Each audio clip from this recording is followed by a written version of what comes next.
Hello दोस्तों, आप सभी का स्वागत है। आज मोदी जी ने 10th स्टूडेंट्स के लिए एक बहुत बड़ी खुशखबरी दी है कि 10th के बोर्ड एग्जामिनेशंस को कैंसिल कर दिया है और क्लास 12th के सीबीएसई बोर्ड एग्जामिनेशंस को पोस्टपोन कर दिया है। अब 1 जून को रिव्यू होगा। अगर कोरोना वायरस के केसेस कम आते हैं तो एग्जामिनेशंस होगी 12th की, और 10th की तो ऐसे कैंसिल हो चुकी है। और यदि केसेस इसी तरह से चलते रहे तो फिर 12th के भी एग्जामिनेशंस को कैंसिल करना पड़ेगा। फिलहाल अभी जो क्लास 12th के बच्चे हैं उनको ये भी अब समझ में नहीं आ रहा है कि आगे वे स्टडी को कंटिन्यू रखे या फिर नहीं रखे, क्योंकि बोर्ड एग्जामिनेशन 12th का होगा या फिर नहीं होगा, अभी वे कंफ्यूज्ड है। अगर 4 मई से एग्जामिनेशन स्टार्ट होता तो एटलीस्ट स्टूडेंट्स पढ़ भी रहे थे, लेकिन अभी समस्या जो है 12th वालों को ज़्यादा हो रही होगी कि उनको अब समझ में ये नहीं आएगा कि वे पढ़े या फिर नहीं पढ़े। तो फिलहाल हम इस टॉपिक पे बाद में बात करेंगे। आज हम बात करने वाले हैं 10th के ऑब्जेक्टिव क्राइटेरिया के बारे में। जैसे कि आपको जानकारी मिल ही गई है कि जो 10th के बोर्ड एग्जामिनेशंस हैं वो कैंसिल कर दिए गए हैं और उनकी जो रिजल्ट यानी कि जो मार्कशीट बनाई जाएगी वो ऑब्जेक्टिव क्राइटेरिया के द्वारा बनाई जाएगी। तो क्या है ये ऑब्जेक्टिव क्राइटेरिया, इसके बारे में आज मैं आप लोग को पूरी जानकारी देने वाला हूँ। हालांकि अभी तक सीबीएसई की तरफ से ऐसा कुछ भी खास बताया नहीं गया है कि आखिर ये ऑब्जेक्टिव क्राइटेरिया ये क्या है, किस आधार पे सीबीएसई जो है अपना मार्कशीट तैयार करेगी। लेकिन ऑब्जेक्टिव क्राइटेरिया 2 तरीके से बनाया जा सकता है जो सीबीएसई दे सकती है। एक पहला तो ये है कि सीबीएसई के तरफ से कोई भी एक क्वेश्चन दिया जा सकता है सभी सब्जेक्ट्स के, और स्कूल के तरफ से या तो वे ऑनलाइन एग्जामिनेशन से कुछ क्वेश्चंस ले सकते हैं और उसके आधार पे आपके रिजल्ट तैयार कर सकते हैं। एक तो ये हो गया, और दूसरा ये है कि अभी तक जितने भी आपने एग्जामिनेशन दिए होंगे सारे की रिकॉर्ड स्कूल के पास होती है, चाहे वो प्री बोर्ड एग्जामिनेशन हो, इंटरनल असेसमेंट हो, प्रैक्टिकल हो, ये सारे रिकॉर्ड रहते हैं स्कूल्स में। तो वे सारे रिकॉर्ड को सीबीएसई को देना होगा आपके स्कूल की तरफ से।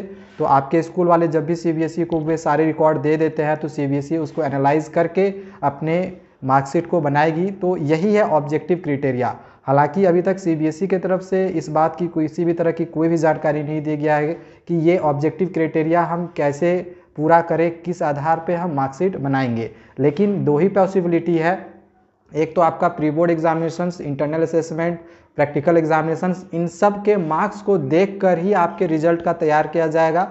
और दूसरा है कि सीबीएसई की तरफ से फिर से एक कोई क्वेश्चन दिया जाएगा जो कि आपकी जैसे कि एग्जामिनेशंस होती आ रही थी इतने दिनों तक, जो कि ऑनलाइन एग्जामिनेशंस हो रहा था या फिर स्कूल में हो रहा था, जैसे भी हो रहा था उसी तरह से स्कूल फिर से कंडक्ट करवाएगी, लेकिन वो जो क्वेश्चन रहेगा वो सीबीएसई की तरफ से दिया हुआ रहेगा। तो एक ये तरीका हो सकता है। तो दोनों तरीका को मिलाकर या फिर जो अभी पहला तरीका मैंने आप लोग को बताया है उसी तरीका को अपनाकर सीबीएसई जो है रिजल्ट तैयारी कर सकती है। हालांकि यहाँ पे दोनों तरीकों को अप्लाई किया जाएगा।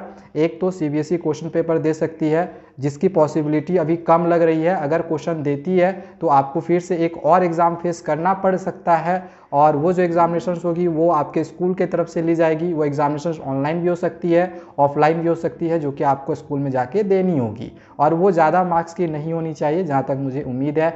और ये हाई चांसेस है कि वो जिस तरह से ऑनलाइन एग्जामिनेशन सीबीएसई ले रही है तो वैसी होनी चाहिए। ये पहला। और दूसरे तरीके को भी अपनाएगी कि आपके जितने भी रिकॉर्ड्स इससे पहले हैं प्री बोर्ड एग्जामिनेशंस के, इंटरनल असेसमेंट के, प्रैक्टिकल के, तो ये सारे रिकॉर्ड आपको मतलब जो भी आपके हैं वे सारे रिकॉर्ड सीबीएसई के पोर्टल से स्कूल वाले जो है अपलोड करेंगे सीबीएसई के पोर्टल्स में, और आपके जो मार्क्स हैं वहाँ पे चले जाएंगे। तो इससे सीबीएसई को रिजल्ट बनाने में ज़्यादा आसानी होगी। तो बस यही है ऑब्जेक्टिव क्राइटेरिया। और यदि सीबीएसई की तरफ से ऐसा कुछ भी इंफॉर्मेशन दिया जाता है कि ऑब्जेक्टिव क्राइटेरिया क्या है तो आगे आप लोग को जानकारी मैं दूंगा। फिलहाल अभी तक जो जानकारी मिली है, जिस तरह से बताया जा रहा है, तो उसके अनुसार बस यही 2 चीज़ें हैं जो कि ऑब्जेक्टिव क्राइटेरिया में शामिल है। और क्लास 10th का अगर मार्कशीट इसी तरह से होता है तो मे बी कि ये आप लोग को एक एवरेज मार्किंग देखने को मिलेगा। तो एवरेज मार्किंग मिलने से क्या प्रॉब्लम आगे हो सकती है, तो इसके बारे में आप लोग को मैं दूसरे वीडियो में जानकारी दूंगा। और एक बात आप लोग को मैं कहना चाहूँगा कि वैसे स्टूडेंट्स जो कि अपने मार्क्स से संतुष्ट नहीं होंगे तो वैसे स्टूडेंट्स बाद में फिर से एग्जामिनेशन दे सकते हैं। अगर आपको लगेगा कि आपके एग्जामिनेशन में नंबर कम दी गई है तो फिर आप बाद में एग्जामिनेशन दे सकते हो। जैसे कि सपोज दैट आपको 70% मार्क्स मिले और आप उम्मीद कर रहे थे 90 का, तो आप फिर से एग्ज़ामिनेशन दे सकते हो। आप एग्ज़ामिनेशन दो, आगे एग्ज़ामिनेशन करवाई जाएगी, तो आपके 90% आएंगे उस टाइम तो आ जाएंगे, अदरवाइज़ उसमें अगर कम आते हैं तो फिर आपके वही मार्क्स रह जाएंगे। तो इस बात का आपको ध्यान रखना है। तो ये सारी इन्फॉर्मेशन थी, और जो भी और भी अपडेट्स आएंगी CBSE की तरफ से तो वो आप लोग को दी जाएगी। तो चैनल को आप लोग जरूर सब्सक्राइब करके रखें। Thank you.